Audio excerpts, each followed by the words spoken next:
Welcome to The Wrap. I'm Renita Young, here to take you through today's market action. So let's take a look at where markets closed to end Thursday. The Dow closed almost 1% higher, while the NASDAQ 100 and the S&P 500 closed around 0.8% higher. But the small cap Russell 2000 ended up by the most, 1.4%. Now taking a look at the leading and lagging sectors on the day, all 11 S&P 500 sectors ended higher, with real estate up by the most, 1.7%, followed by utilities. Healthcare and tech were up by the least. Looking at some stocks on the move, British chip designer ARM debuted on the NASDAQ today, opening 10% above its IPO price. It was the year's biggest IPO, valued at $54.5 billion.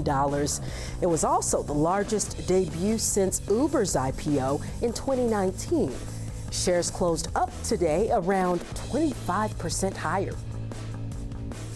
Amazon shares hit a new 52-week high during the session after Morgan Stanley touted the stock as its top pick, saying shares can have up to a 60% upside.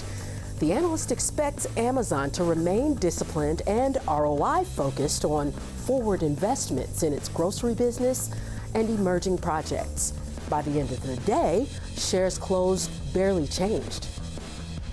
And Adobe earnings topped Wall Street estimates, while the forecast for sales was roughly in line with expectations.